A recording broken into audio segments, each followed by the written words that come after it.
Alors, maintenant que Mateusz Gamrot appelle à combattre Benoît Saint-Denis à Paris cette année, on va suivre de près donc le common event de cette soirée. Bienvenue sur le radar de l'UFC, c'est Carito Johnson. On va parler donc de cette carte qui aura lieu ce week-end à l'Apex avec pour tête d'affiche Blanchfield contre Barber.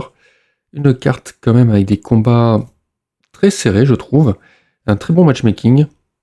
Et on commence cette carte avec Rayane dos Santos contre Alice Ardelin, combat chez les femmes strawweight. D'un côté, on a la brésilienne Rayane dos Santos, 14-8 en carrière pro, qui est l'ancienne championne de l'Invicta, et qui a l'habitude d'ouvrir les cartes. Toujours pareil, donc là, les défaites, qu'est-ce qu'on a comme défaites? C'est 2 défaites à la split. Donc vous voyez, déjà, on n'est pas forcément sûr sur des grandes défaites. Elle a eu une défaite par le passé, il y a quelques temps déjà, contre Denis Gomez, qui peut se comprendre, on sait où on est Denis Gomez aujourd'hui.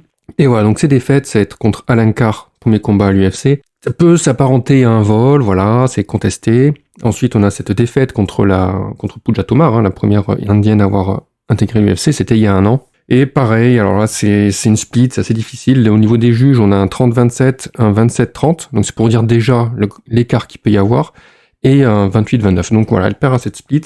Elle devait affronter déjà Alice Ardelin il y a quelques temps, je crois que c'était en octobre, et finalement, elle s'est retirée du combat. Mais le combat se fait maintenant, donc pourquoi pas. Donc étant donné qu'ils sont toutes les deux sur 2 défaites consécutives, déjà l'enjeu, c'est de rester dans le roster. Parce que là, une 3e défaite, et hop, elle risque de sauter chacune.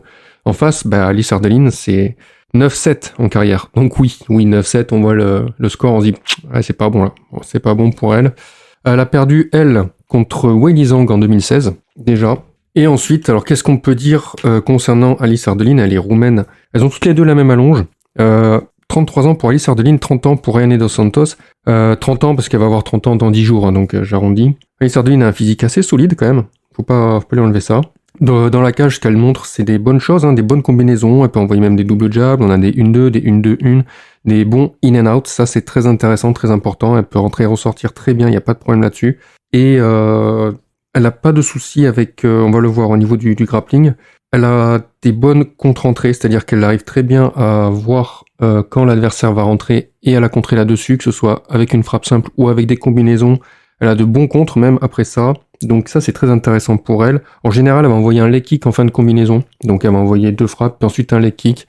C'est toujours bon à prendre, toujours bon pour scorer. Adepte des body shots, elle a de bons crochets isolés en général, bon crochet du gauche en début de combat, ensuite elle va beaucoup plus travailler sur son crochet du droit.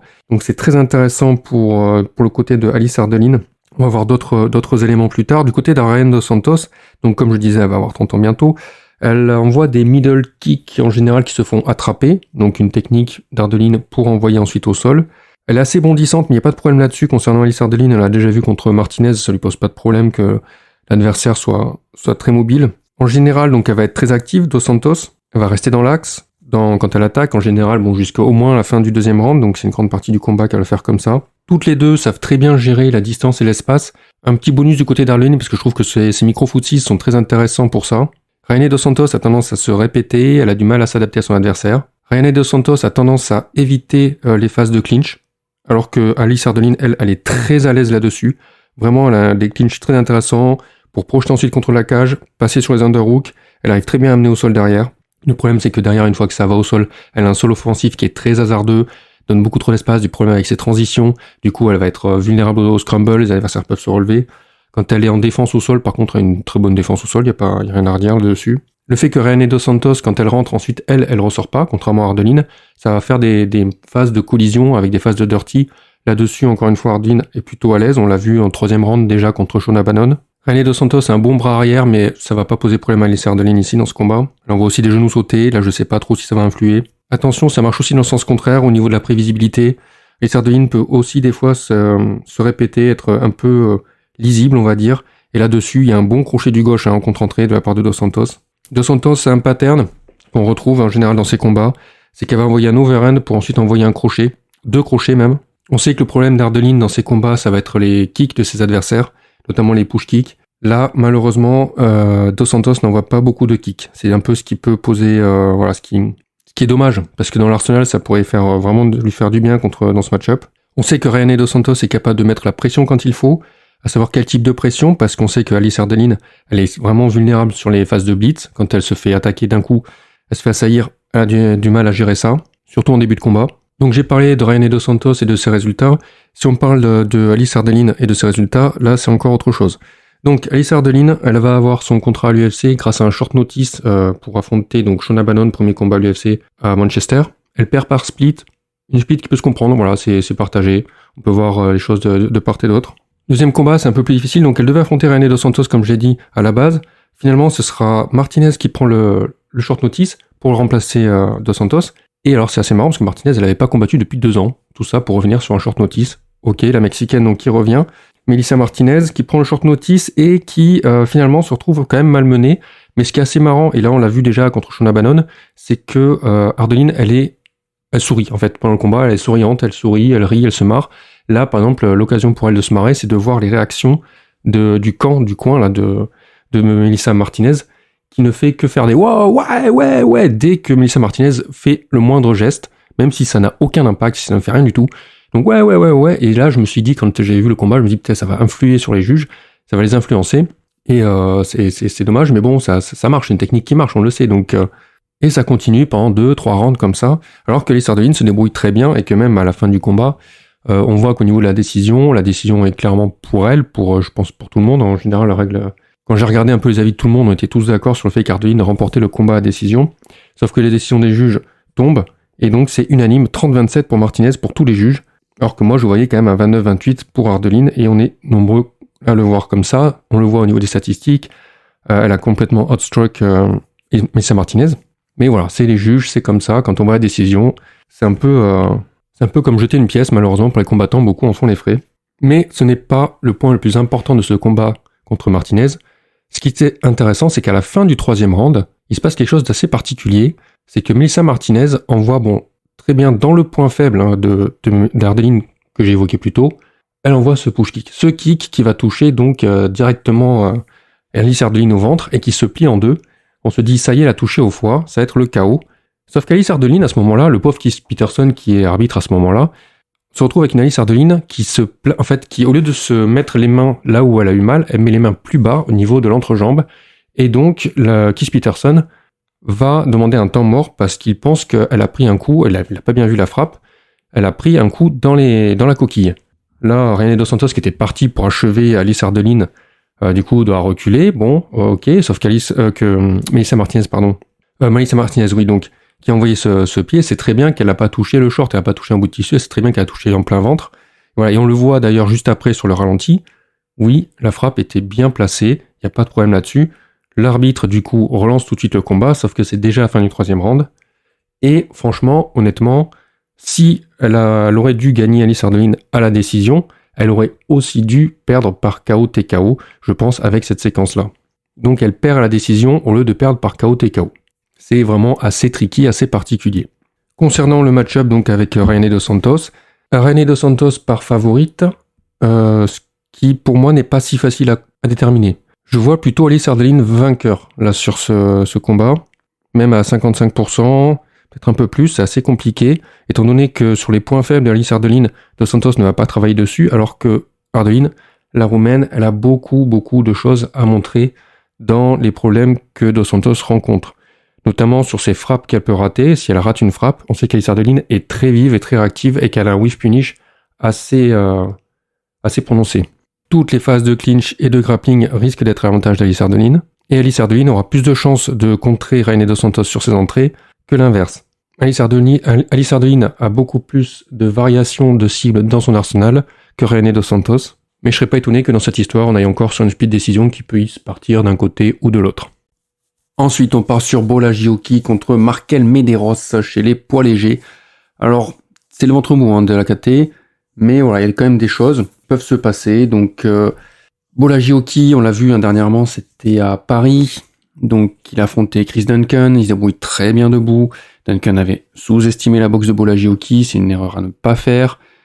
Même si c'est pas non plus incroyable, mais en tout cas, Duncan a quand même su profiter d'une opportunité pour finir Bola Giochi très rapidement sur une guillotine. Et du coup, la question là qu'on va se poser, c'est espérons que cette défaite ne hante pas Bola Giochi et qu'il n'altère pas son mental, qu'il reste quand même bien debout, bien serein sur ses acquis debout, qu'il ne craigne pas forcément une erreur et que voilà. Même si ça se travaille, mais on sait jamais, des fois ça trotte dans le coin de la tête, et du coup ça bride un peu le combattant. Avant d'affronter Duncan, il était d'ailleurs sur 9 victoires consécutives, du coup le voilà sur une défaite par finish, par soumission. Et enfin c'est Markel Medeiros. Alors Markel Medeiros, punaise, alors mes notes, à l'époque de Quinones, aïe, c'était vraiment dur. J'avoue que c'était pas élogieux, je trouvais maladroit, inexpérimenté, hésitant, voilà, il était bof, hein, niveau de des phases de dirty, des phases de bagarre, les contres étaient imprécis, il y avait une responsabilité défensive douteuse, mais après tout n'était pas forcément à jeter, le clinch il était correct, une bonne gestion de l'espace, on a vu quelques faiblesses, hein, c'était contre le gaucher, Quinones, on voyait que l'overhand d'un gaucher, ça lui posait problème, les in and out, ça lui posait problème, et surtout qu'il y avait des problèmes pour finir ses adversaires, on voyait qu'il n'y avait pas vraiment de ce qu'il fallait, malgré son Sherdog, où il a quand même des finishes par KO, TKO.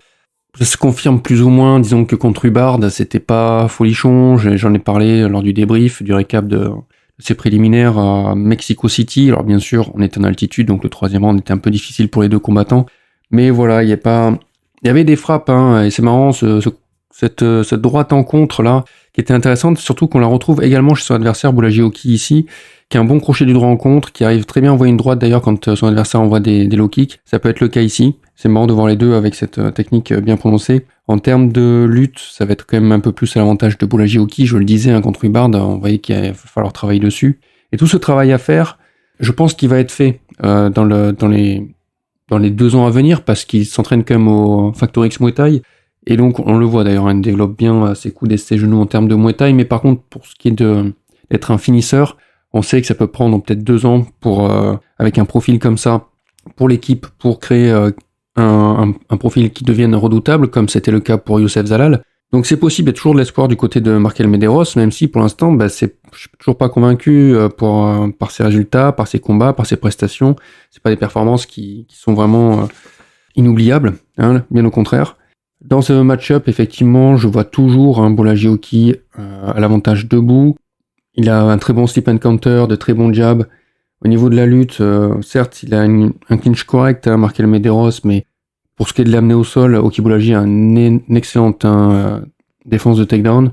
Par contre, une fois au sol, il peut se faire renverser, il est pas très fou, Oki Boulagi, mais je doute que Markel Medeiros lui prenne le dessus non plus en termes de grappling. Ça va être compliqué pour Markel Medeiros ici. Ceci dit, Oki Boulagi n'est pas non plus un combattant formidable à mes yeux. Je pense que le Belge a quand même des lacunes, et pas un haut niveau comme on peut voir dans le top 30.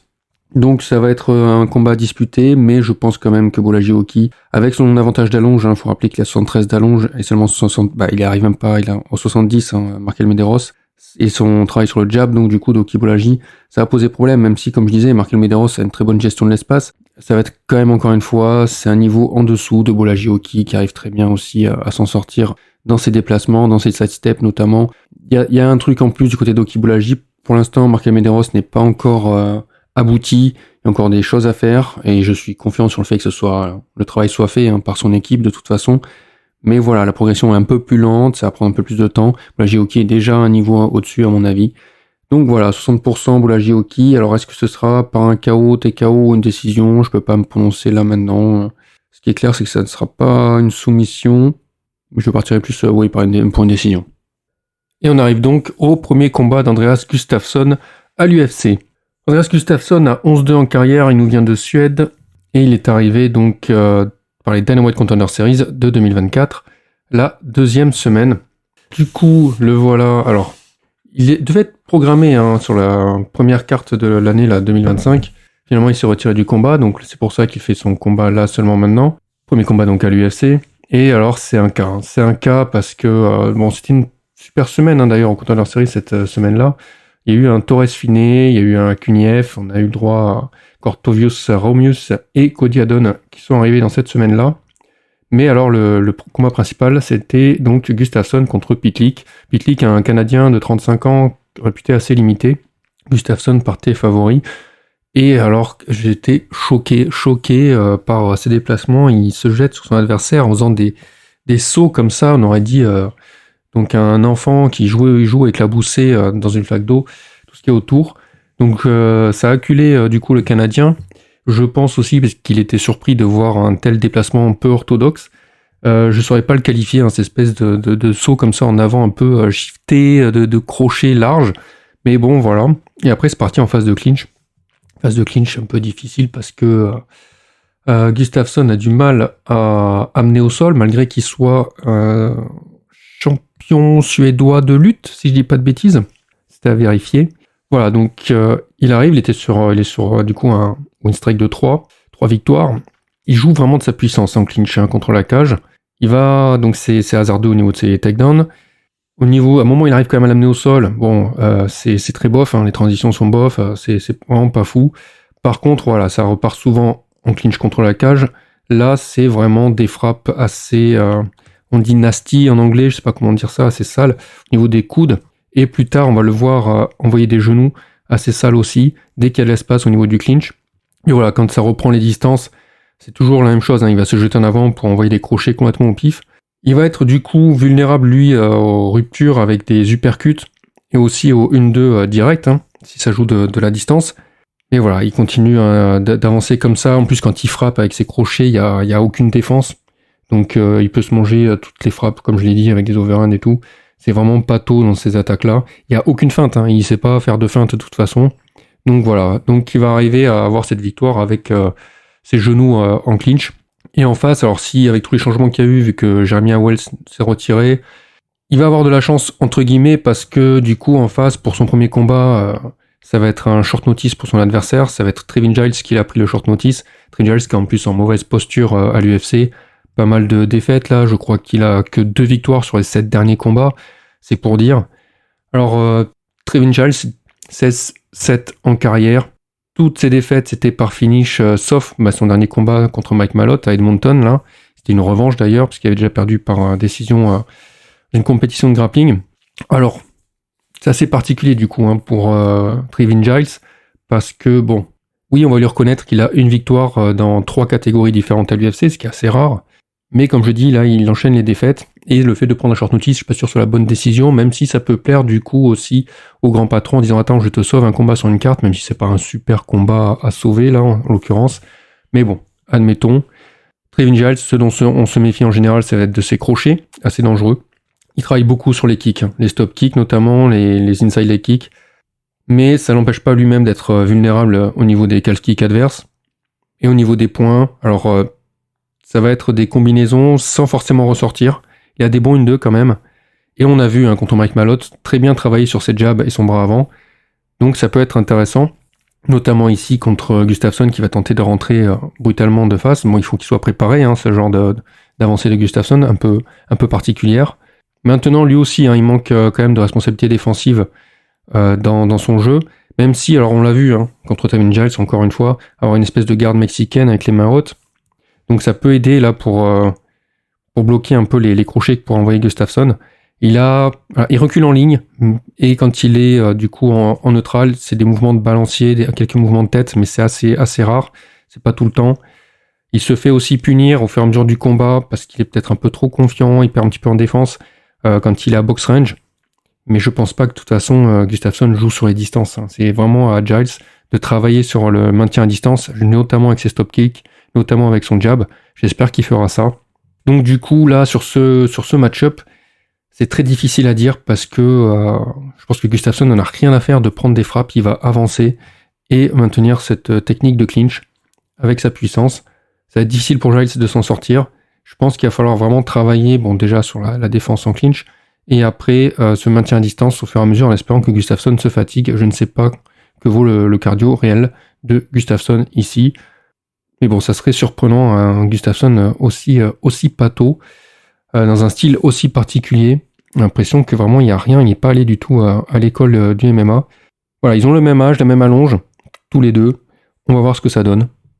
Prochain combat, on retourne dans le ventre mou des poids légers avec Kurt Olobo contre Jordan Leavitt. Combat, c'est marrant, d'un côté on a Kurt Olobo qui a combattu il y a 2 mois, et de l'autre Jordan Leavitt qui lui, le dernier combat, c'était contre Hooper, c'était en novembre 2023, donc c'était il y a 1 an et demi, ça date un peu. Des deux côtés, on connaît Kurt Olobo, forcément 38 ans, là il retourne à l'UFC, il a fait quelques combats.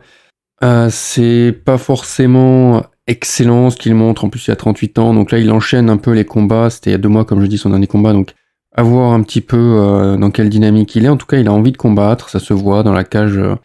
Son dernier combat, ça s'est vu très clairement. Il était là pour découdre, il voulait rien lâcher, et ça fait plaisir à voir.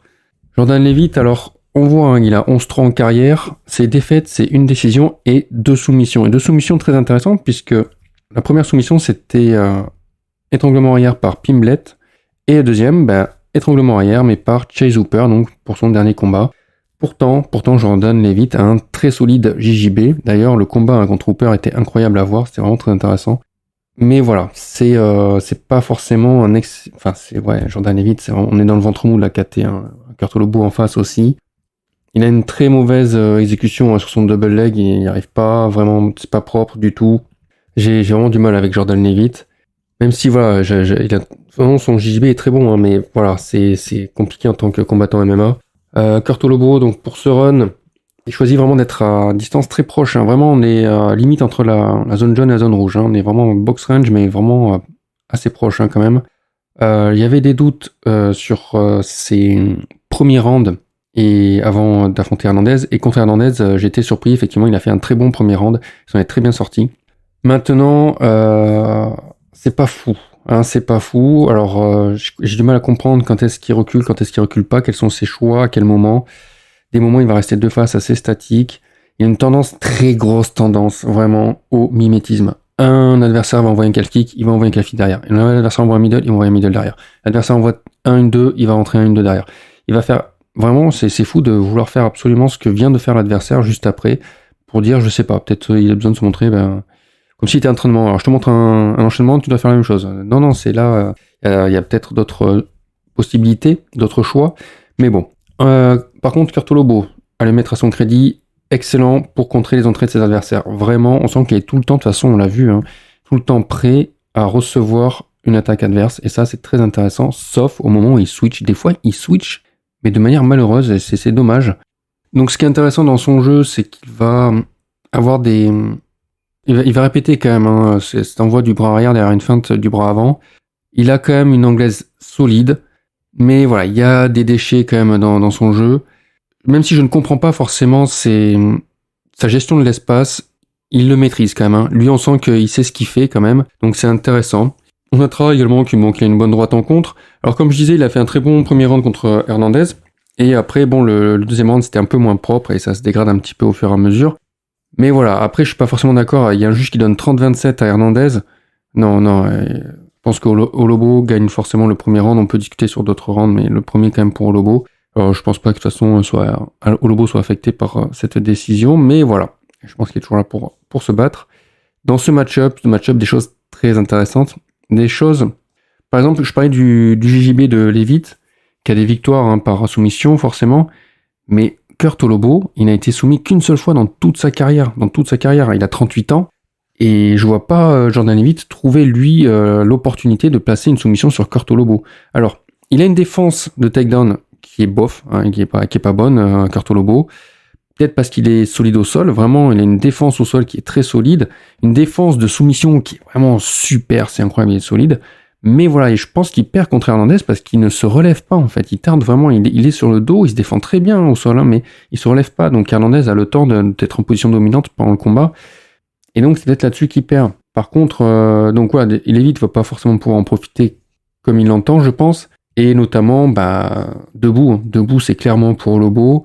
Jordan Leavitt, il a une mauvaise défense, hein, debout, de toute façon, à box range, ce qui est le domaine d'Olobo. Lobo qui a l'expérience. En plus, Jordan Leavitt, je trouve, après c'est peut-être mon avis, vous me direz ce que vous en pensez, mais il a des appuis qui sont assez fragiles, hein, quand il frappe, j'ai l'impression qu'il est pas forcément bien positionné, ses appuis sont pas là. Donc sur un Kurt Lobo qui peut envoyer vraiment des assauts, hein, de crochets en remise, il va pas forcément envoyer qu'une frappe en remise, hein. Des fois il va partir vraiment, il va assaillir son adversaire pour remiser, et ça peut être très intéressant. Mais voilà, c'est pas non plus tout, n'est pas forcément à négliger debout. On a vu Jordan Leavitt être quand même assez redoutable sur son clinch, hein, Muay Thai contre Martinez. Donc voilà, mais bon, ceci dit, dans ce match-up, Olobo va pouvoir se refaire, je pense. Je me mettrai vainqueur au moins 55%, voire 60% là. Le prochain combat, je l'attends avec impatience, Kathleen Vieira, numéro 3 au classement UFC, affrontera Messi Chasson, numéro 5 actuellement au classement officiel UFC. On est chez les bantams femmes. Et alors, plein de choses qui me tardent de voir. C'est un combat qui a déjà été programmé par 2 fois depuis au moins 1 an et demi, qui n'a pas eu lieu. Finalement, ça va se passer. Messi Chasson, donc, qui est pour moi une solide top 8 dans la KT. Là, elle est passée numéro 5 après sa dernière victoire.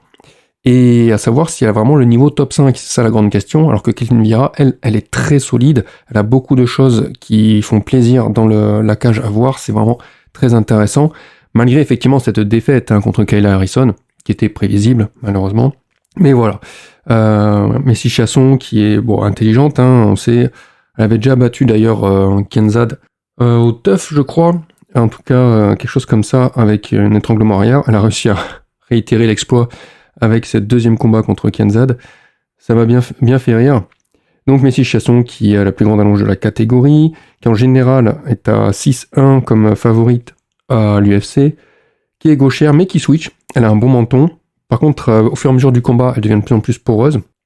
Et elle est plutôt bien coachée, tendance à tourner autour de ses adversaires. Elle accepte les échanges, la bagarre. Elle envoie tout type de kicks et des feintes de kicks d'ailleurs, qui peuvent être problématiques pour ses adversaires. Le bon crochet du gauche en rupture, un excellent scramble en défense au sol. Mais voilà, le problème c'est qu'elle rate trop d'opportunités selon moi, et des fois où elle pourrait engager certaines actions et elle ne le fait pas. Et malheureusement, c'est dommage pour elle. Elle manque d'impact aussi dans ses frappes et elle a tendance à répéter des erreurs. En face, Vieira, je pense qu'elle ne la laissera pas faire. Elle arrive toujours bien préparée à ses combats, Kathleen Vieira, ça c'est quelque chose vraiment qui fait plaisir. Donc voilà, face à une Messi Chasson qui sera bien coachée, ça pourrait être intéressant à voir. Elle a un excellent fight IQ, Kathleen Vieira, ça c'est vraiment à souligner. Donc là encore, si Chasson se répète, fait des erreurs ou quoi que ce soit, ça pourra être à l'avantage de Kathleen Vieira qui saura en profiter. Elle sait trouver les angles, Kathleen Vieira, ça peut être un peu plus difficile face à une Chasson, comme je disais, qui va tourner autour d'elle. Mais Kathleen Vieira, donc elle a un bon cage control, des bons genoux d'ailleurs, et des coudes en rupture. Les coudes en rupture de Kathleen Vieira sur ses phases de clinch, ça va être un des points faibles de Messi Chasson, donc il va falloir se méfier de ça. Pareil, Kathleen Vieira a un excellent timing pour envoyer des combinaisons de crochets. Là, c'est encore un problème chez Messi Chasson, elle a du mal à gérer ce genre de choses, ses assauts à mi-distance en général. Kathleen Vieira, donc, elle va travailler sa lutte au niveau des single legs, plutôt bonne single leg, à voir comment Chasson se défendra de ça. Kathleen Vieira a tendance à être agressive et intelligente au sol. Donc, est-ce que le scramble, malgré tout le talent qu'elle a, Chasson, en défense au sol, sera suffisant? C'est à voir aussi. Kathleen Vieira, est-ce qu'il va lui poser problème? En fait, debout, ça va être les adversaires qui font un gros travail de in and out sur leurs actions. Mais ce n'est pas le cas de Chasson. Donc ça va pas poser problème ici. Je vois quand même un avantage pour Kathleen Vieira qui va conforter sa place vraiment dans le top 5. Et Messi Chasson qui risque d'en ressortir légèrement. Je pense qu'il y a vraiment beaucoup de choses en faveur de Kathleen Vieira dans ce match-up. On va voir ce que ça va donner. Après, on part chez les flyweights. Ce sera Rafael Fio contre Alan Nascimento. Alan Nascimento, tout athlétique. On sait qu'il va chercher la soumission. Le problème de Nascimento, c'est qu'on l'a pas vu combattre depuis 2023. Savoir que ce combat d'ailleurs contre Rafael Fio avait déjà été annoncé pour l'event du 10 août 2024, mais il était tombé malade, sauf que ça faisait déjà 2 fois qu'il se retirait d'un combat. Donc du coup après, il devait affronter Almabayev. Bon, c'est pas sa faute, Almabayev a pris le main event, donc tant mieux pour Almabayev. Mais voilà, donc Nascimento qui reste un petit peu 2 ans sans combattre, un bon ring rust. Alors si j'ai noté, mais je me rappelle plus pourquoi, j'ai noté qu'Oliveira était dans son coin, ça a vérifié, je suis pas sûr de ça. En face, Rafael Fio, lui, on voit sur son Sherdog une seule décision sur ses 16 victoires. C'est un grappleur. Donc voilà, quand je disais que la Nascimento va chercher la soumission, on va affronter Fio. Fio, lui, c'est un grappleur. Adepte de la double leg, parfois ça rate, parfois ça réussit. Quand ça réussit, après c'est difficile pour ses adversaires parce qu'il a un solo offensif incroyable. Pour son parcours, lui, il fait ses débuts à l'UFC. Il se fait soumettre par Mokaev en 2023. Étranglement arrière. On sait que Nascimento aime bien placer ce genre de soumission. Mais voilà, après, il a 2 autres victoires, par soumission donc, lui aussi. Et son dernier fait d'armes, là, justement, c'est la DXC 8. Une victoire sur Amir Almabazi, d'ailleurs. C'était en décembre. C'était à la décision, enfin, ça a vérifié, je suis pas sûr, mais je sais qu'il avait remporté ce combat. Je l'ai pas vu, malheureusement, j'ai juste le résultat. Je l'ai pas vu, j'aurais aimé le voir. Donc voilà, ensuite, techniquement, dans la cage, qu'est-ce que ça donne? Ça donne pas mal de choses dans le jeu Nascimento dont Rafael Fio pourrait profiter. Déjà, Nascimento, il est assez sensible aux feintes de ses adversaires, je ne sais pas pourquoi, et Fio en envoie de belles, donc ça peut être intéressant. Autre chose problématique pour Nascimento, ça va être ses check hooks. Les check hooks de ses adversaires, quand lui-même envoie un leg kick, là, Fio, il envoie ça, donc ça peut poser problème à Nascimento. Après, on a eu une bonne séquence dans son combat, c'était dernier combat, c'était contre Carlos Hernandez. Oh là, putain, je me rappelle plus, faut regarder, j'ai pas noté. Où il envoie des front kicks, en fait, Nascimento, et après, il va enchaîner un front kick 1-2, hop, amené au sol, direct. Et ça, cet enchaînement était intéressant parce qu'on ne le voit pas venir. Étant donné qu'on voit juste un front isolé comme tous les combattants de base, et après il va envoyer ça comme enchaînement. Intéressant. Fio, alors le Fio, lui, il envoie plutôt des middle kicks. Il a un très bon footsies d'ailleurs, ça a noté. Et généralement, dans la cage, debout, c'est pas vraiment son domaine de prédilection. Là où il s'en sort, c'est plus avec ses crochets qu'avec ses frappes directes. Les crochets, où il peut assaillir d'ailleurs son adversaire. Mais voilà, on voit que c'est pas son domaine. Il se mange les jabs, les calf kicks, les middle de ses adversaires. Il n'est pas du tout à l'aise quand il est acculé contre la cage. Et les body shots, mon dieu, c'est sa kryptonite. Donc voilà, après, moi à l'heure actuelle, sur ce que j'ai vu des deux combattants, je vois quand même un avantage pour Fio parce que je pense qu'il a un meilleur niveau au sol et je pense que de toute façon ça va partir au sol. Debout, il a des arguments contre Nascimento, même si voilà, lui aussi a des points faibles de son côté, Fio, mais je pense que là ça peut partir de son côté. Je verrai une victoire pareil, de pas grand chose, mais 55% pour Fio. La question c'est de savoir est-ce que l'un va soumettre l'autre, est-ce que ce sera une victoire par soumission. Voilà. Je pense que oui, mais ça va être très intéressant en tout cas à voir au niveau du grappling, ça va être très intéressant à voir au niveau du travail au sol. Combat suivant sera en middleweight avec Dusko Todorovic, le Serbe, pour qui ça se passe mal à l'UFC. Franchement, on va être honnête, on est sur un ratio de 2 défaites pour une victoire. Il est entré à l'UFC en 2019 avec des Contender Series. C'est pas facile pour lui. On voit au niveau de son Sherdock que les soumissions sont plutôt pour lui, parce qu'il a 3 victoires par soumission et 0 défaites, mais voilà, ça se passe pas très bien. En face, ce sera Zachary Reese. Alors j'avoue, c'est un combattant que j'ai du mal à juger. On se souvient de ce Cody Brundage qui lui a pris son 0 grâce à un slam assez sévère. Zachary Reese, lui, il est gaucher. Il switch quand même dans la cage. Lui a un bon JJB, donc là encore, comme je disais, un Todorovic, c'est difficile parce que même s'il veut chercher à soumettre ses adversaires, il a beaucoup de mal. Et contre un Zachary Reese, là en l'occurrence, qui a un bon JJB, ça va être difficile pour lui. Zachary Reese, deuxième plus grand de la catégorie, une grande allonge. Donc ça va être assez particulier comme combat parce que ça va quand même en faveur de Reese. Mais Reese n'est pas non plus un excellent combattant dans la KT. On voit beaucoup de choses qui vont et qui vont pas. Donc on va dire voilà, qu'il a des bons déplacements, il a un bon middle kick, les high kicks sont très présents. On sait que donc comme je disais, il a un bon JJB, ça va surtout se voir au niveau de sa garde papillon au sol et de ses armbars. Donc en général quand il est sur le dos, il se défend très bien, il est solide là-dessus. Bon, pas toujours bien sûr, mais voilà. Malheureusement au niveau de l'adversité qu'il a eu jusque-là, je suis désolé, mais pareil, Marquez c'est pas fou. Je sais plus qui c'est qu'il y a eu après, mais voilà, il y a rien de vraiment spectaculaire. Ah si, il y a Medina, mais Medina pareil, c'est un sac de frappe.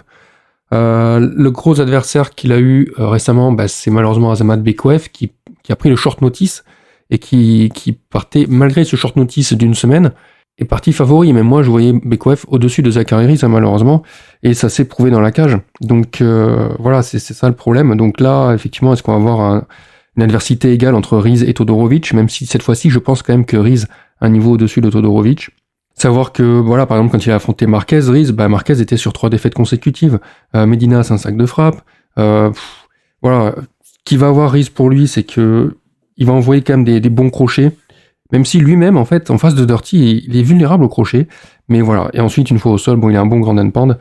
Et même sur le dos, d'ailleurs, il envoie bien des bonnes frappes. Mais voilà, on l'a vu contre Bekoev, il y a des choses qui vont pas. Il y a un bon genou contre-entrée. Le problème, c'est qu'il se répète, donc c'est prévisible. Donc après, il se fait attraper. Et c'est à partir de cette séquence, d'ailleurs, qu'il perd le combat. Bon, c'est un peu le problème. Par contre, l'avantage de ce genou en contre-entrée, c'est que c'est là-dessus, justement, que Todorovic perd son dernier combat contre Mansour Abdulmalik, où voilà, il se jette sur son adversaire. Et Mansour Abdulmalik lui envoie ce genou pleine gueule. Donc voilà, à partir de là, il tombe KO. Enfin, KO. Voilà, il tombe, en tout cas, c'est sûr, et il perd. Alors Todorovic, lui, est plutôt ancré. Il fait quelques blitz. Il est en clinch, il est pas fou. Franchement, il est pas fou. Il faudrait qu'il travaille dessus. Il a un bon jeu au sol, mais il est trop insistant. Ça mène pas forcément là où ça devrait. Beaucoup de choses qui vont pas là dans ce match-up pour lui, ça va être justement les crochets variés, ce que Reese risque d'envoyer, en plus de ce genou. Voilà, c'est les kicks aussi, les side kicks, je pense que Reese peut en envoyer, on va voir, il n'y a pas que les high kicks. Même si les high kicks sont bien développés, chez Reese, il peut envoyer 2 high kicks à la suite, sans problème. Et je le trouve, alors Todorovic tendance à être acculé et pas à l'aise justement quand il est acculé, mais ça fait partie, j'ai l'impression que mentalement, il est peureux en fait, j'ai l'impression qu'il est pas à l'aise dans cette cage. Donc je le vois pas forcément bien perdurer à l'UFC et je pense que là on part sur une victoire de Reese même je dirais avant la limite. Prochain combat, on part chez Light Heavyweight avec le vétéran Dustin Jacoby contre Bruno Lopez, donc Dustin Jacoby qui a 29 en carrière et Bruno Lopez qui est un peu un nouveau venu à l'UFC, qui a 14-1 et qui est ceinture noire de Muay Thai et qui le fait valoir dans la cage, il va jouer un petit peu des coudes et des genoux, alors que Dustin Jacoby, lui, s'entraîne au Factory X Muay Thai, dont Muay Thai dans le nom. Dustin Jacoby, qui est pour moi le gatekeeper du top 20, dans son parcours, alors assez intéressant, parce qu'il y a une très bonne série quand il rentre à l'UFC, des victoires, et après il va enchaîner des défaites, malheureusement. Khalil Rountree, Murzakanov, heureusement il va avoir cette victoire, un premier round contre Kennedy Njoku, qui va le relancer, mais tout de suite, il se heurte à une défaite décision unanime contre Minifield. Ensuite, il se prend le KO contre Reyes. Et il se relance cette fois-ci avec une victoire sur Victor Petrino. Donc 2 défaites, une victoire, 2 défaites, une victoire. Pourquoi j'ai cité son palmarès? C'est parce qu'il y a quand même des noms assez connus. C'est-à-dire que là, en termes d'adversité, c'est pas la même chose du côté de Bruno Lopez. Bruno Lopez qui lui est ancien champion de la LFA. Il devient champion de la LFA. Il a sa chance au Dana White Contender Series. Malheureusement, il perd contre Branson Ribeiro. Du coup, il retourne défendre sa ceinture à la LFA. Il le fait très bien avec un finish. Il retente sa chance l'année dernière donc pour les Contender Series. Il obtient sa victoire à la décision dans un combat moyen. La prestation, je la trouve moyenne. Je suis pas sûr que ça valait le coup de lui donner un contrat à ce moment-là parce qu'il y a déjà du renouveau dans la KT, ça se passe très bien. La prestation n'était pas folichonne. Suite à quoi, du coup, l'UFC va quand même lui donner un adversaire assez retors, puisqu'il s'agit de Gazziadulov, qui s'entraîne dans la team de Makhachev, donc un Dagestanais. Et alors là, stratégie étrange de la part de Lopez, ça va être de clinch. Alors avant le combat, je trouvais qu'il avait un clinch pas top, que ce soit défensif ou offensif, mais là il décide, alors je me dis mais il a un manque de fight IQ, de plaquer vraiment Gazziadulov contre la cage et de le maintenir comme ça, de gagner en contrôle. Je me dis mais Gazziadulov va le renverser et ça va partir en lutte et il va en payer les frais. Et ben non, Gazziadulov ne s'en sort pas, n'arrive pas à se défendre de ses phases de contrôle. Alors certes, à certains moments, il va y arriver, bien sûr, à quelques phases de lutte, rares phases de sol. Mais d'ailleurs, à noter que Lopez, même dans d'autres phases, il va rompre le contact, il va repousser Gazziadulov et tenter d'attraper des fois les single legs, il le fait très bien pour crocheter l'autre jambe, amener au sol. C'est possible, malheureusement, d'autres fois, ça va être assez inégal parce que d'autres fois, il va tenter des single legs complètement téléphonés et ratés. Mais voilà, donc cette stratégie a payé, il gagne ce combat à décision unanime. Alors c'était un combat encore une fois pas forcément plaisant à voir, mais pourquoi pas, il a sa victoire. Du coup là, le donner tout de suite, entre guillemets, à un gatekeeper du top 20 comme Dustin Jacoby, qui a déjà battu d'autres combattants avec un certain nom, c'est un peu tôt, je vois pas, je trouve que déjà sur le papier, ça donne un avantage à Jacoby, même s'il tombe un peu en disgrâce, vraiment là c'est vrai qu'enchaîner un ratio de 2 défaites pour une victoire, c'est vraiment pas top. Jacoby qui combat généralement à distance, qui switch beaucoup, mais ça ne va pas gêner Bruno Lopez. Il va y avoir une guerre en termes de calf kick entre les deux. Ça on voit pas mal de leg kick. On sait que les deux aussi sont vulnérables aux variétés de frappes sur les crochets, ce genre de choses, mais ça ne sera pas forcément le jeu de l'autre. Donc je suis pas sûr que ce soit impactant ici. Tous les deux vont jouer des genoux quand ce sera au contact, ça c'est sûr. Les soucis, ça va être le déroulement du combat au fur et à mesure. Jacoby sera capable d'avoir plus d'impact et une très bonne lecture de son adversaire. Donc là, si ça reste debout, je pense qu'au fur et à mesure du combat, ça sera à l'avantage de Dustin Jacoby. Dustin Jacoby d'ailleurs qui a un bon clinch. Si ça doit clinch, il a un bon clinch, donc là ça pourra se jouer. Même si Gazziadulov n'a pas su s'en sortir, est-ce que Jacoby lui y arrivera? Ça c'est une question, on verra si on aura la réponse. Jacoby qui est sensible au coup au corps, que ce soit les middle ou même les frappes avec les poings. Bruno Lopez va travailler là-dessus généralement à partir du deuxième round. Deuxième round, il va être beaucoup plus, ça va être plus significatif son jeu en pied-point. Bruno Lopez en général. Déjà, il va faire valoir son Muay Thai, mais également ses frappes sont plus intéressantes. Là où on va avoir un souci du côté de Bruno Lopez, ça va être les frappes du bras arrière, notamment les overhand. Il avait perdu contre Ribeiro, je crois, là-dessus, au Contender Series 2023. Il se fait knockdown dessus sur deuxième round, je crois, son deuxième combat au Contender Series l'an dernier. Donc c'est un gros point faible de son côté. Ceci dit, il envoie des bons 1-2. Alors est-ce que ça va suffire pour battre Jacobi là encore? Du mal à voir un peu comment ça pourrait se dérouler, parce que dans le jeu de Lopez, dans le jeu de Jacobi, il y a très peu de choses qui matchent réellement. Lopez a une bonne gestion de l'espace. Par contre, voilà. Alors, si ce que je disais, c'est que au fur et à mesure du combat, ça ira plus avantage de Jacobi, notamment parce que Jacobi a un meilleur cardio que Bruno Lopez.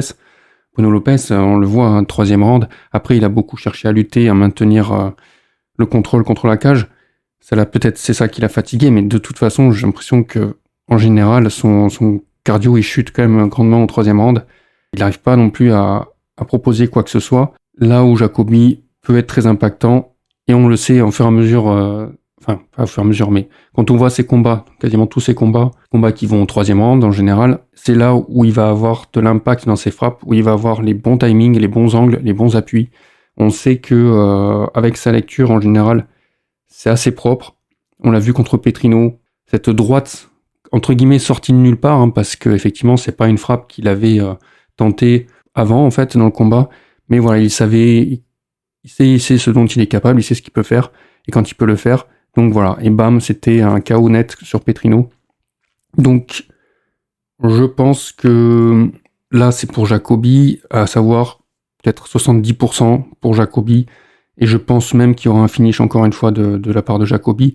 La seule chance de victoire ici pour Lopez va être encore une fois d'essayer de dominer sur des phases de lutte, mais ça va pas forcément amener grand-chose. Lopez étant d'ailleurs aussi, je l'avais noté ça, vulnérable sur les contre-entrées, parce qu'il est quand même assez lisible, et c'est ce qui s'est passé là pour Petrino, ce dernier combat. Jacobi l'a chopé là-dessus parce qu'il avait vu venir, et voilà, je pense que de toute façon, troisième round, ça risque d'être un finish pour Jacobi, voire peut-être avant.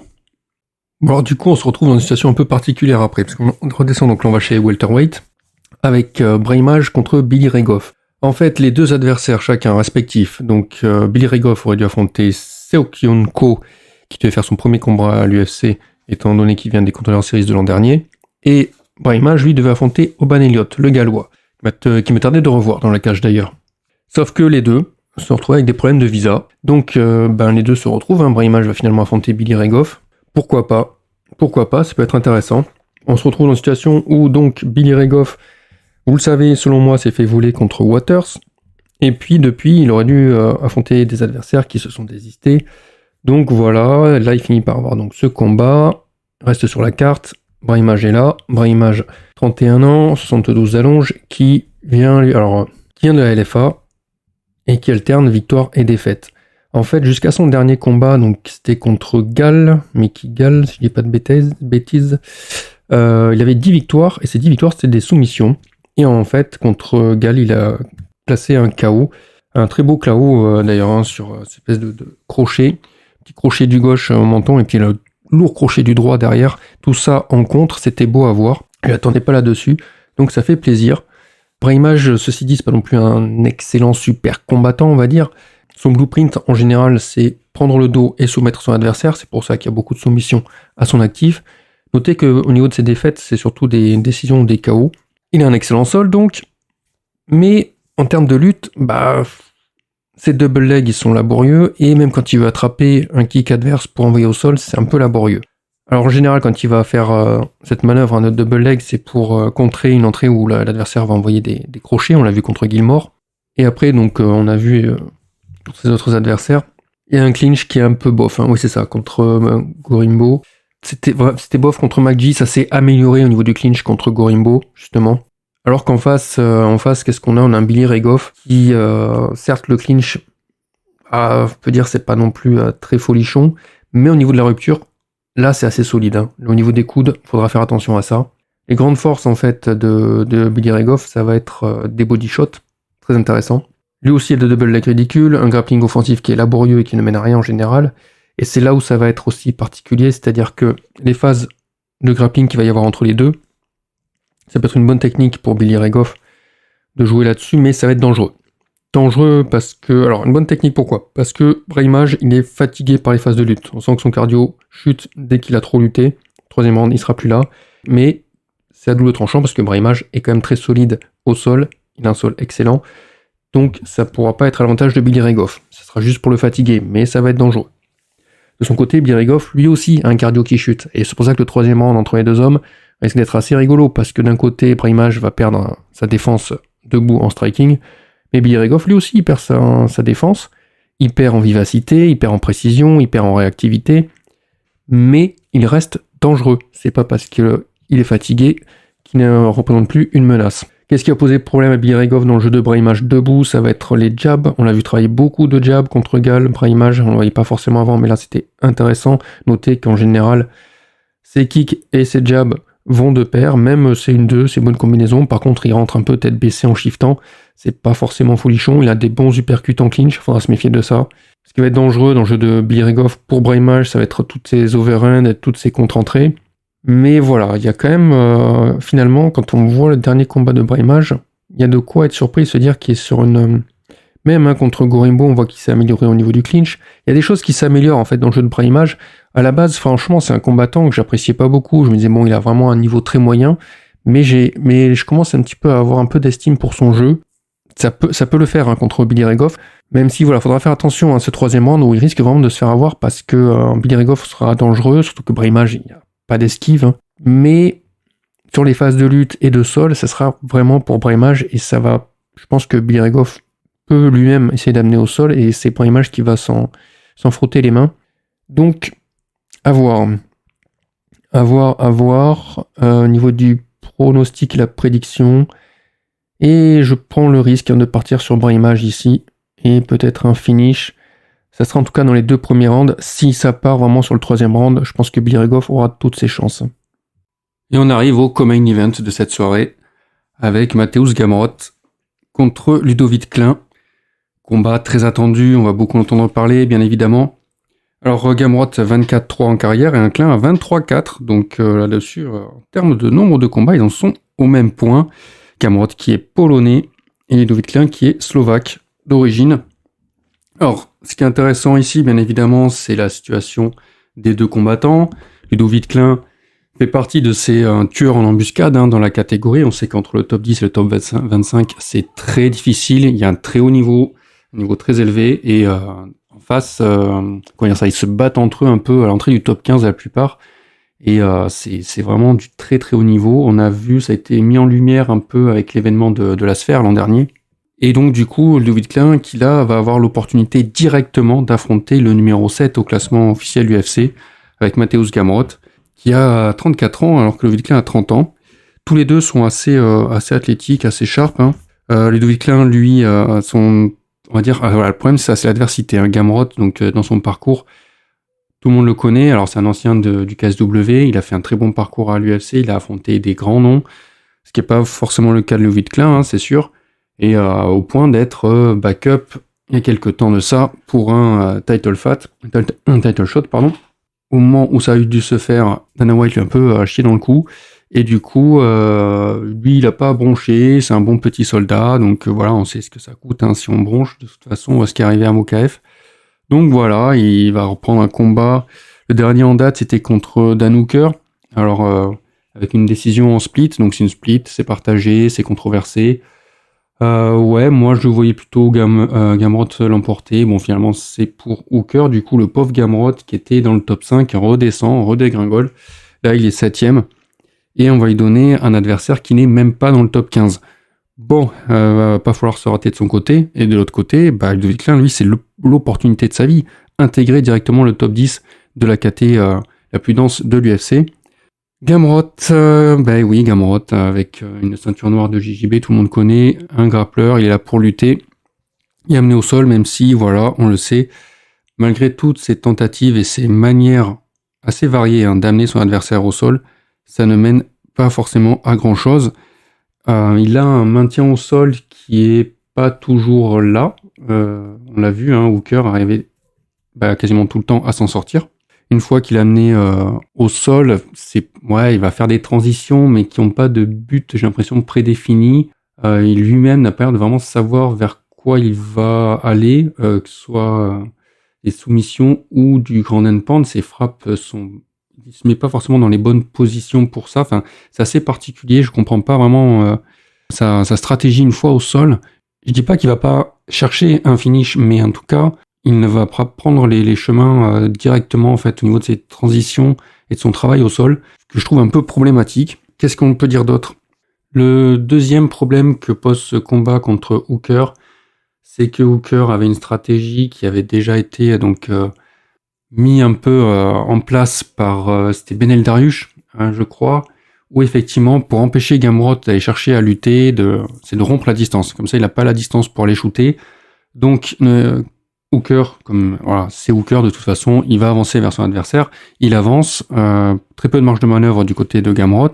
Et si Gamrot va chercher à shooter, l'autre stratégie, c'est dans ce cas-là de tenter une guillotine qui n'est pas là pour soumettre l'adversaire, mais pour l'empêcher de manœuvrer dans sa lutte offensive.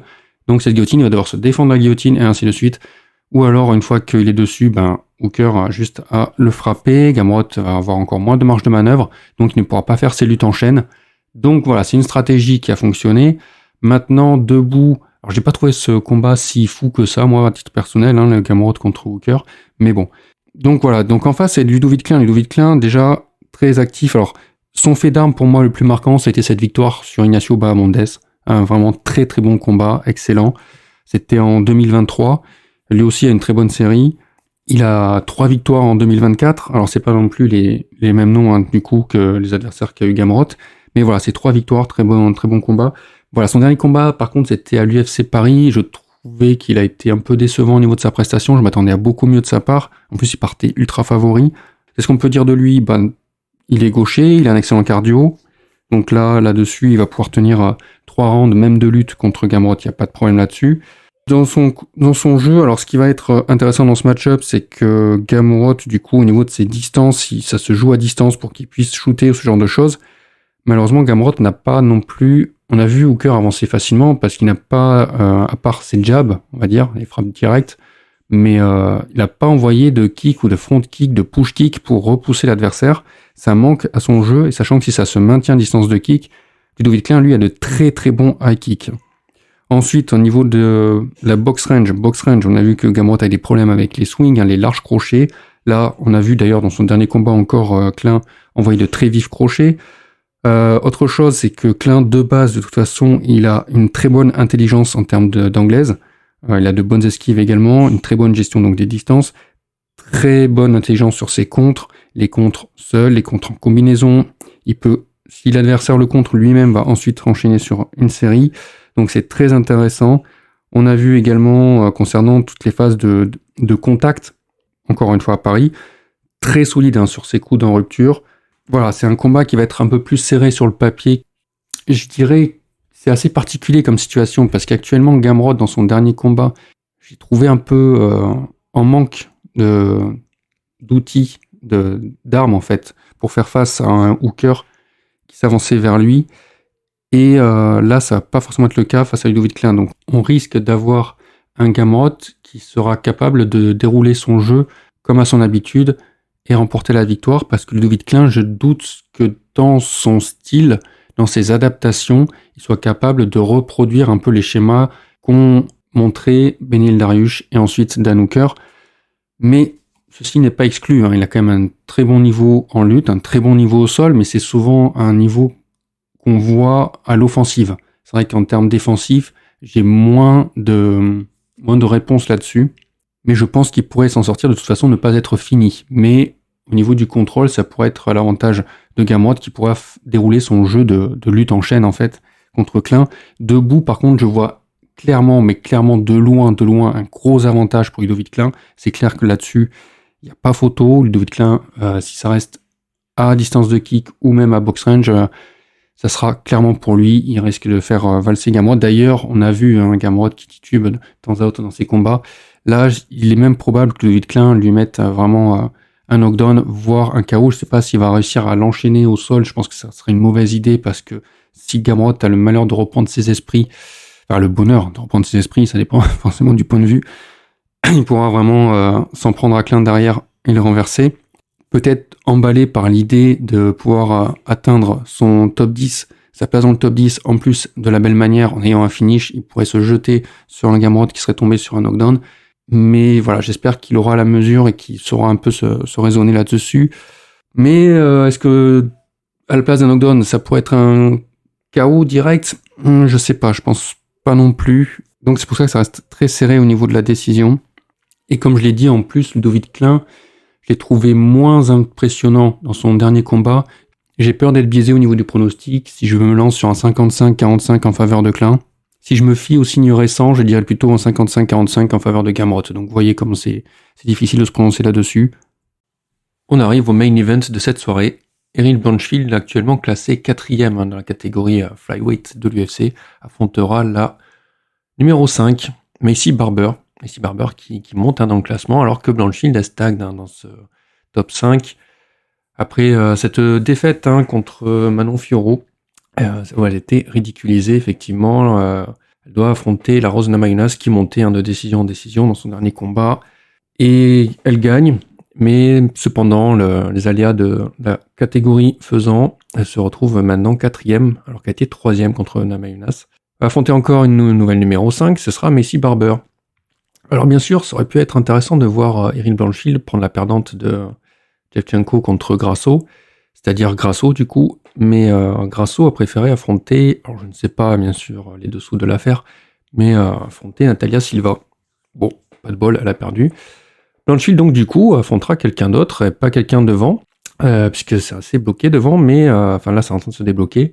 Ce sera Maycee Barber qui monte en faisant des choses, on va dire, des choses et d'autres. Alors, au niveau du style, alors elles ont à peu près le même âge, si je dis pas de bêtises, 26 ans chacune, 26-27 ans. Et elles ont à peu près la même allonge. Ah non, il y a plus d'allonge du côté de Blanchfield. Mais ça n'a pas forcément joué dans ce match-up. Qu'est-ce qui se passe? Alors, Blanchfield, j'ai du mal. En fait, Blanchfield fait partie de ces combattantes qui ont bénéficié, surtout l'an dernier, pas mal de combattants à l'UFC, que l'UFC essaie de starifier, de faire monter, étant donné que les stars américaines dans l'organisation, il y en avait de moins en moins, se faisant voler la place par d'autres combattants venus du monde entier. Et voilà, Blanchfield fait partie de ces combattantes que l'UFC essayait de faire monter, essayait de starifier. Et d'ailleurs, dans une moindre mesure, Barber également en fait partie, puisque une fois que Blanchfield était arrivé dans le top 5, j'ai l'impression que Barber aussi, de son côté, l'UFC essayait de miser un peu sur elle. Plus grand charisme, Barber, comparé à Blanchfield. Mais bon. Alors là-dessus, qu'est-ce qu'on a? On a donc Blanchfield, que je disais, que je n'apprécie pas trop dans son style, parce qu'il y a vraiment, techniquement, j'aime pas voir ça, j'aime pas voir ses combats debout, c'est pas propre. Après, au niveau de la lutte, notamment de la lutte offensive, une part importante de son jeu, et qui est très intéressant, mais c'est vrai que debout, c'est avancer, ses combinaisons, shifter, c'est de manière très maladroite souvent, c'est de mettre la pression du volume. On l'a vu contre une combattante comme Fiorot. Déjà, c'est ridicule à la base, mais là, c'était vraiment... c'est pas possible. Et donc, ça aurait été bien qu'elle travaille un peu là-dessus, debout, sur ses déplacements, ses mouvements, sa façon d'entrer, sa façon d'envoyer ses frappes, ses combinaisons. Il y a... Voilà, dans ce dernier combat contre Namajunas, effectivement, la question c'était est-ce qu'elle va avoir un niveau de lutte suffisant pour vaincre Rose? Et le combat, comment il s'est déroulé?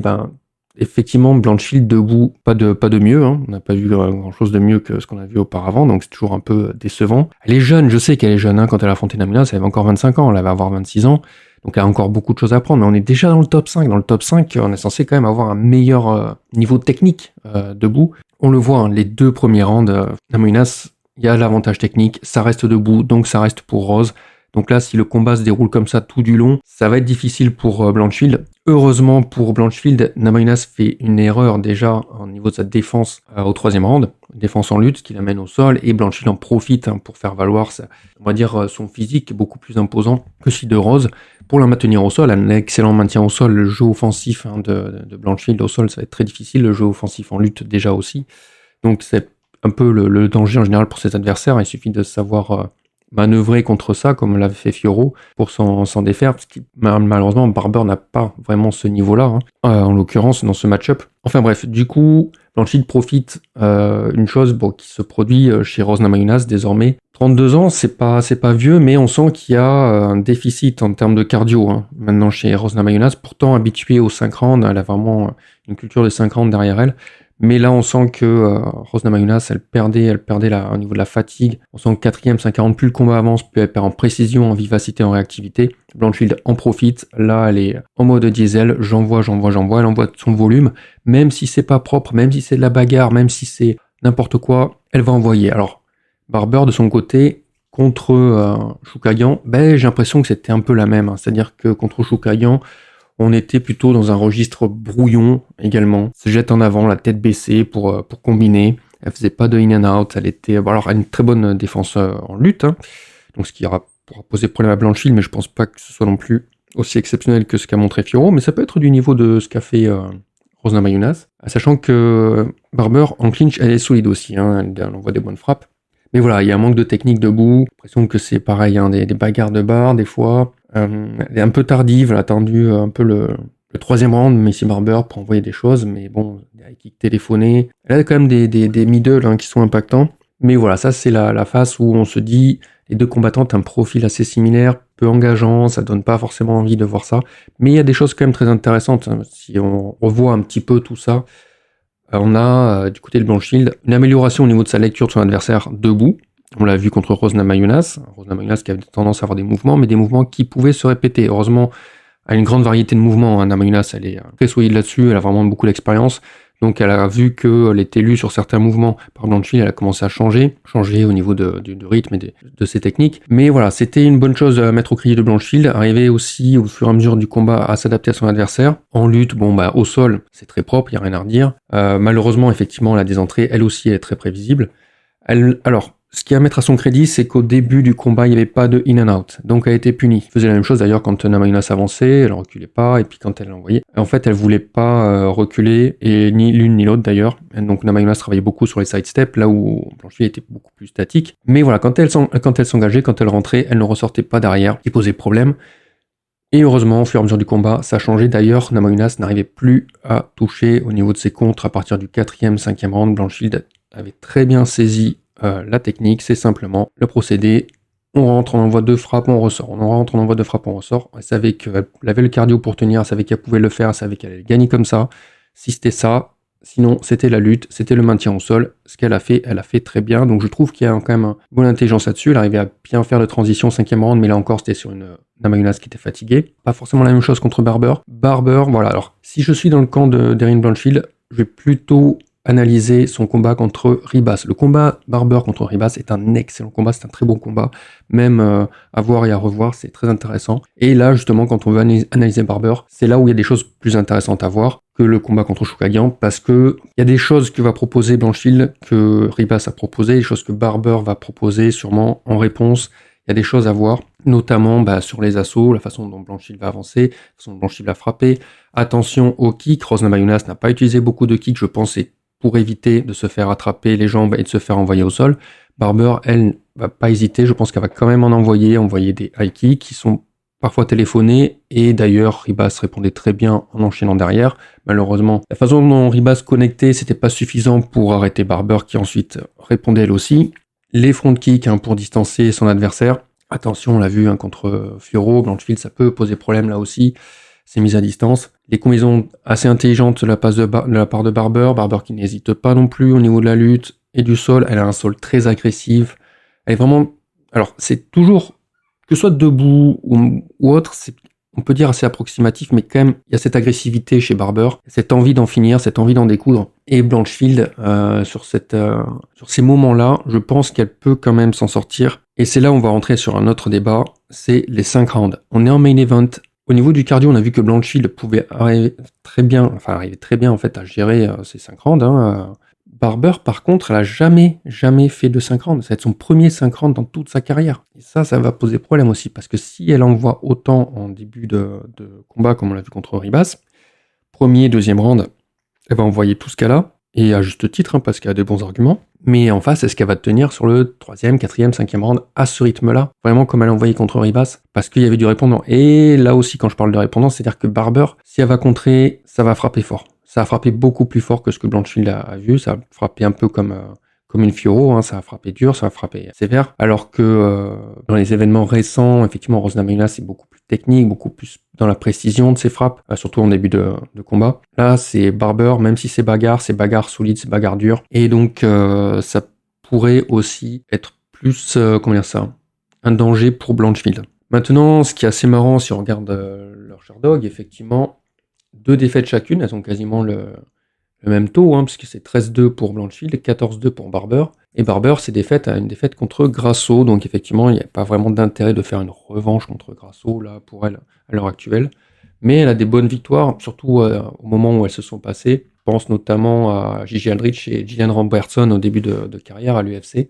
C'est vraiment de bonnes victoires à l'époque. Donc on a ces 2 défaites, une en 2020 et puis celle en 2021 contre Alexa Grasso. Et derrière, elle va enchaîner les victoires. Elle va enchaîner les victoires depuis 2021. On a Miranda Maverick, on a Montana de la Rosa. Là, il y a eu ce combat contre Amanda Ribas dont j'ai parlé. Bon, Chookagian, j'avoue, c'est une Chookagian qui est sur le déclin. Mais voilà, il y a quelque chose. Alors bien sûr, Barber aurait dû affronter Rose Namajunas à Denver.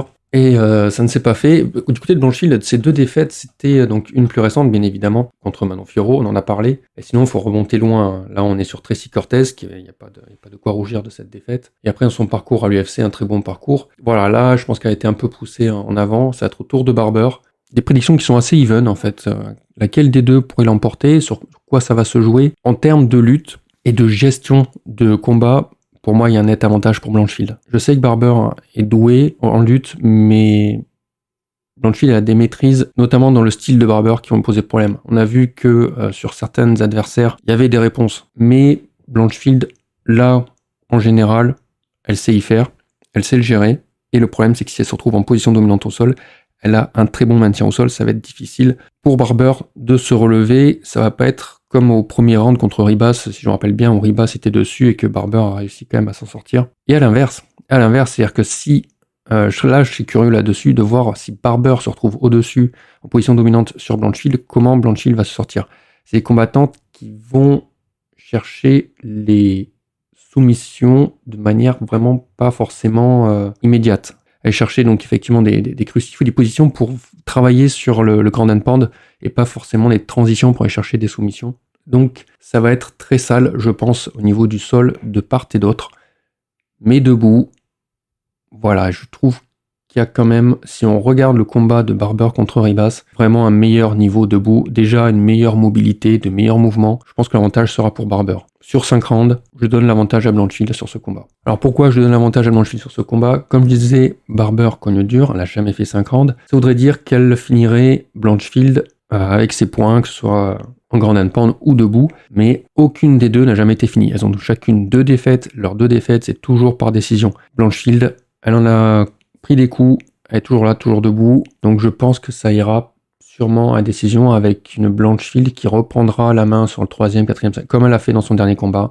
Je pense qu'elle va très bien, elle a une meilleure gestion et ça va se jouer là-dessus. Donc le combat sera pour Blanchfield de mon côté.